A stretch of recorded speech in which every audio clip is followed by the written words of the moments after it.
Hi అండి, అందరికీ నమస్కారం. నేను మీ వేణుగోపాల్ రెడ్డి ఫ్రమ్ జోష్ ఇన్నోవేషన్స్ ప్రైవేట్ లిమిటెడ్, జోష్ ఇన్స్టిట్యూట్ ఆఫ్ ఫారెన్ లాంగ్వేజెస్ మరియు 89 కెరియర్ గైడెన్స్ సంయుక్తంగా హైదరాబాద్లో ఉన్నటువంటి కాలేజెస్ని రీజియన్స్ వారీగా మనం ఈరోజు డిసెక్షన్ చేస్తూ ఉన్నాం.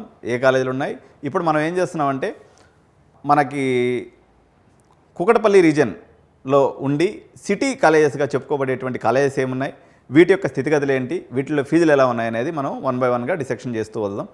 ఫస్ట్ ఆఫ్ ఆల్ దీంట్లో మనం టాప్ 10 కాలేజీలుగా మనం తీసుకున్నప్పుడు ఫస్ట్ ప్లేస్లో సిటీ కాలేజెస్ పాయింట్ ఆఫ్ వ్యూలో తీసుకున్నప్పుడు అంటే యాక్సెస్ అంటే కొంచెం దూరం ఉన్నట్టు అనిపిస్తుంది. మనం సిబిఐటీలను కూడా వీటిలో కలిపేసుకోవచ్చు. సరే, కలుపుకొని చూద్దాం. మళ్ళీ 20 కాలేజెస్ కావాలంటే చూద్దాం. మనం నార్త్ హైదరాబాద్ అంటే అటుపక్క హైదరాబాద్ చూసినప్పుడు అవి చూద్దామండి. మనం ప్రజెంట్ నారాయణమ్మ దగ్గర నుంచి ఇటుపక్కకు వద్దాం. ఫస్ట్ ప్లేస్లో మనం తీసుకున్నప్పుడు దీంట్లో నెంబర్ 1 పొజిషన్లో ఉన్నటువంటి కాలేజీ మన గోకరాజు ఇంజనీరింగ్ కాలేజ్ అండి. మన ఆంధ్ర వాళ్ళకి కానీ లేకపోతే సిటీ వాళ్ళకి కానీ ఇది చాలా ప్రియమైనటువంటి కాలేజ్. ఎందుకంటే చాలామంది పేరెంట్స్ నా దగ్గరికి వచ్చి చెప్తూ ఉంటారు, సార్ మేము బండి వేసుకొని మా పిల్లల్ని వదిలేసేసి వచ్చేస్తాం, మాకు ట్రాన్స్పోర్ట్ ఖర్చు ఉండదు, ఎట్టో ఒకటి గోకరాజులో సీట్ ఇప్పించండి సార్ అంటారు. కాలేజ్ మేనేజ్మెంట్ అంటుంది 90% తక్కువ ఉంటే మేము తీసుకోం, 30,000 లోపు 50,000 లోపు ర్యాంక్ లేకపోతే మా దగ్గరికి రానే వద్దు అని వాళ్ళు గేట్లు వేసుకొని కూర్చుంటారు. ఈ యుద్ధం నడుస్తూ ఉంటుంది. ఎంతైనా డబ్బులు పెడతాం సార్ మా సీటు తీసిండని పేరెంట్ అంటూ ఉంటారు. సీటు మేము ఇవ్వము, మా దగ్గర ఇంత పర్సెంటేజ్ ఇంత ఎంసెట్ ర్యాంక్ ఉంటే తప్ప మేము సీట్ ఇవ్వము అని చెప్పేసి వాళ్ళు పట్టుకుంటూ ఉంటారు. ఈ యుద్ధం నిరంతరంగా జరుగుతూ ఉంటుంది. వాళ్ళు కూడా యూనివర్సిటీకి అప్లై చేశారని వదంతులు వస్తూ ఉన్నాయి. But we have to see. దీంట్లో మనకు తీసుకున్నప్పుడు 2 కాలేజీలు ఉన్నాయి యాక్చువల్గా. గోకరాజు లీలావతి ఇంజనీరింగ్ కాలేజీ, అదేవిధంగా గోకరాజు మెయిన్ క్యాంపస్ అంటారు. దానికి నెంబర్ 1 పొజిషన్లో ఉన్నటువంటి కాలేజ్ వచ్చేసి గోకరాజు మెయిన్ క్యాంపస్. ఈ గోకరాజు మెయిన్ క్యాంపస్ తీసుకున్నప్పుడు అప్రాక్సిమేట్గా మీకు బడ్జెట్ వచ్చేసి 23 లక్షలు పడుతుందండి. కాలేజీ అండ్ డొనేషన్ కలుపుకున్నప్పుడు దీని యొక్క వాల్యుయేషన్ 23 lakhsగా మనం చెప్పుకోవచ్చు. 23 లక్షలు ఉంటే గోకరాజుని మీరు అప్రోచ్ అవ్వచ్చు. 4 సంవత్సరాల మీద ఇంత పెట్టుకోగలిగితే. సరే మేము 15 పెట్టుకుంటే 20 పెట్టుకుంటా ఉంటే ఉపయోగం లేని మాటలు అవి. ఓకే, ఇది Gokaraju engineering college. Narayanamma engineering పరిస్థితి కూడా వాళ్ళు కూడా యూనివర్సిటీకి వెళ్ళామంటున్నారు. ఇది కూడా ఆన్ యావరేజ్గా 23 లక్షలు మీకు వాల్యుయేషన్ ఉండేటువంటి కాలేజ్. ఈ 2 కూడా అన్సర్టనిటీ సిచ్యువేషన్, బీజేపీ రిలేటెడ్గా ఉంటాయి ఈ కాలేజెస్కు ఎప్పుడు. కాబట్టి వీళ్ళు యూనివర్సిటీస్కి వెళ్ళినరా, వీళ్ళకి అప్రూవల్ ఏందనేది మాత్రం ఇంకొక 15-20 రోజుల్లో మనకు తెలిసేటువంటి అవకాశం ఉంది. అప్పుడు మళ్ళీ మీకు అప్డేట్ వీడియో ఇస్తాం. వీటిని పొజిషన్ 1 కింద 2 కింద చెప్పుకోవచ్చు. సో నారాయణమ్మతో ఈక్వల్గా మరో కాలేజీ ఎమర్జ్ అయిపోయింది. ఇప్పుడు ఒకప్పుడు ఎప్పటి నుంచో వాళ్ళు టాప్ 10లో ఉన్నారు మామూలుగా హైదరాబాద్ ఇంజనీరింగ్ కాలేజ్లో. కానీ బీవీఆర్ఐటీ వాళ్ళని కొట్టే రకంగా ఈరోజు ముందుకు వచ్చింది.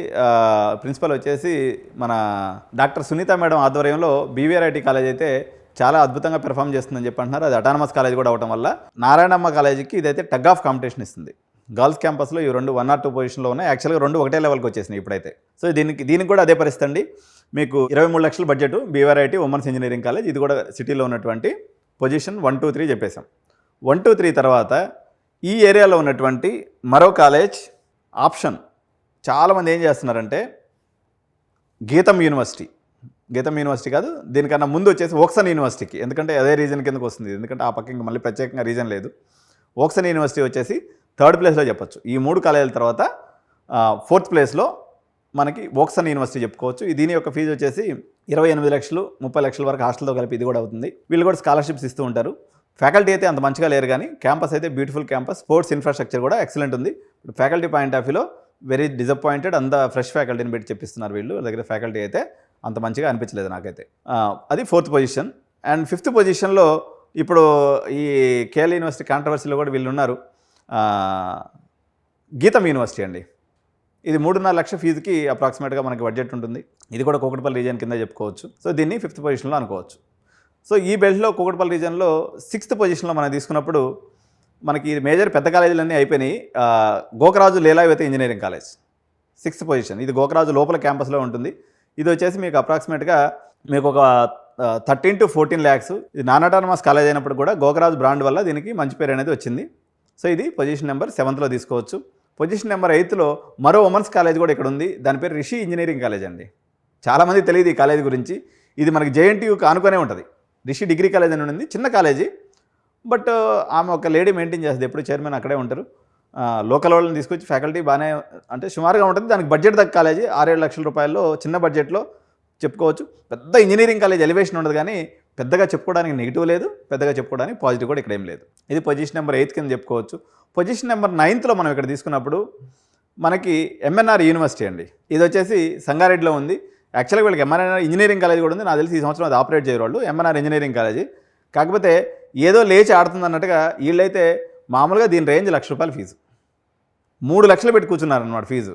ఎవరో కొత్త డైరెక్టర్ వచ్చారని చెప్పేసి కొత్త డైరెక్టర్ వచ్చినా ఇంకోటి వచ్చినా దాని యొక్క రేంజ్ దాని యొక్క పరిస్థితి ఆయనే 3 లక్షలు పెట్టుకుంటే సిటీలో ఉన్న వాళ్ళు కేఎల్ఈ వాళ్ళు ఏం కావాలా పక్కన ఉన్నటువంటి ఇందాక మన కొంపలబెళ్ళు ఎప్పుడు ఆయనచో జమాన కాలం నుంచి ఉన్న మంచి పేరు ఉన్న కాలేజీలు ఇవన్నీ వాళ్ళే 10 లక్షలు సీట్ అమ్ముతుంటే వీళ్ళు 12 లక్షలు అంటారు ఎంఎన్ఆర్ అడవిలో పెట్టుకొని ఇది అయ్యేది లేదు సచ్చేది లేదు ఓకే కాబట్టి వాళ్ళు ఆలోచన చేసుకుని లాస్ట్ ఇయర్ అయితే 1 lakh ఉండిందండి ఫీజు ఈ ఇయర్ అయితే 3 లక్షలు అంటున్నారు మాకు కూడా వింతగా అనిపిస్తుంది ఈ వింతను మనం అందరం కూడా చూసి ఆనందిద్దాం తప్ప అడ్మిషన్ తీసుకునే పరిస్థితి అయితే ఉండదు ఇదైతే వాస్తవం అక్కడ ఇది పొజిషన్ నెంబర్ 9th తీసుకోవచ్చు ఇక లాస్ట్ నెంబర్ 10th ఉన్నటువంటి ఏరియాలో మరో పనికిమాల కాలేజ్ అని చెప్పొచ్చు ఇది ఎల్ఎంకి ఇంజనీరింగ్ కాలేజ్ ఇది మీరు ఈ కాలేజీని తీసుకునేటప్పుడు మాత్రం క్యాంపస్లో ఒక హాఫ్ డే ఉండి అడ్మిషన్ తీసుకోండి తప్ప పొరపాటును కూడా ఆప్షన్ పెట్టుకునే తప్ప మీరు వెళ్ళండి అక్కడ ఉన్నటువంటి విద్యార్థుల ఫీడ్బ్యాక్ తీసుకొని మీరు చదవండి తప్ప కొంచెం ఏంటంటే డేంజర్ కాలేజెస్ మనం తీసుకున్నప్పుడు కింద లెవెల్లో కాలేజ్ అసలు ఈవెన్ మంచి కాలేజ్ లేనప్పుడు కూడా క్యాంపస్ విజిట్ చేసి అడ్మిషన్ తీసుకోవడం మంచిది కానీ లెవెల్ 4 కాలేజ్ టైర్ 4 కాలేజెస్లో అడ్మిషన్ తీసుకునేటప్పుడు మాత్రం 1కి 10 సార్లు ఆలోచించండి మీరు క్యాంపస్ విజిట్ చేయండి విజిట్ చేసిన తర్వాత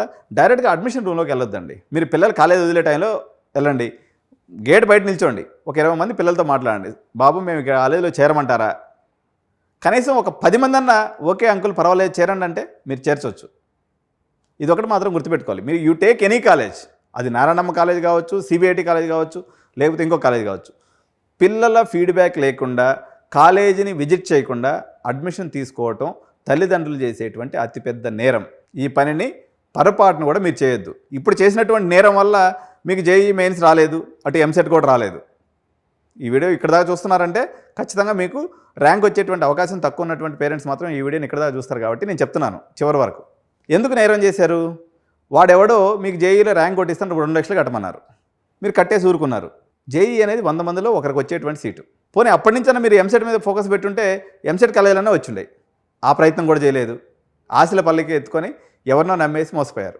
ఇప్పుడైనా సరే మళ్ళీ ఇంకొక 4 ఏళ్ల తర్వాత మళ్ళీ అక్కడ ఉద్యోగం రాలేదని మళ్ళీ రోడ్డు మీద పడే బదులు ఏ క్యాంపస్ అనే కానీ అదేదో క్యాంపస్ విజిట్ చేసి అక్కడ ఉన్నటువంటి ఫైనల్ ఇయర్ పిల్లలతో మాట్లాడండి 10 మందితో మాట్లాడితే ఎంతమంది కనీసం ఒకరికైనా ఉద్యోగం వచ్చిందా 2కి వచ్చిందా 3కి వచ్చిందా మీకు తెలిసిపోద్ది కదా ఈ చిన్న గ్రౌండ్ వర్క్ కూడా చేయలేమండి మాకు తీరిక లేదంటారు కొంతమంది పేరెంట్స్ మనం ఎంతో కష్టపడి సంపాదిస్తాము కష్టపడిన తర్వాత వాడికి ఉద్యోగం లేకపోతే వాడు కరగ తీసుకుంటా పోతాడు ఆస్తిని ఏం ఉపయోగం కాబట్టి పిల్లలతో కలిసి క్యాంపస్ విజిట్ చేసి అడ్మిషన్ తీసుకోమని మీ అందరికీ చేతులు జోడించి నమస్కరించి చెప్తున్నాను అనమాట సో ఇది కూకట్పల్లి రీజన్లో ఉన్నటువంటి కాలేజెస్ వాటికి సంబంధించినటువంటి ఫీ స్ట్రక్చర్స్ నెక్స్ట్ రీజన్ మనము ఇటువైపుకి వెళ్దాం హైదరాబాద్ సిటీ కాలేజెస్ ఏదైతే ఉన్నాయో సిబిఐటి వాసవి ఎంజిఐటి అదేవిధంగా TKR engineering college Stanley engineering college అటు పక్కపోతే MVSR engineering college Mahavir engineering college ఏదైతే ఉన్నాయో ఈ లైన్ మొత్తం కూడా ఒకసారి చూసేసిన తర్వాత మనకి ఇబ్రహీంపట్నం ఏరియాలో కొన్ని కాలేజెస్ ఉన్నాయి అదేవిధంగా మనకి ఘట్కేశ్వరి ఏరియాలో కొన్ని కాలేజెస్ ఉన్నాయి అదేవిధంగా మనకి మొయినాబాద్ రీజియన్లో కొన్ని కాలేజెస్ ఉన్నాయి ఇవన్నీ కాకుండా మళ్ళీ ప్రైవేట్ యూనివర్సిటీస్ మీద మనం సపరేట్ వీడియో చేసుకుందాం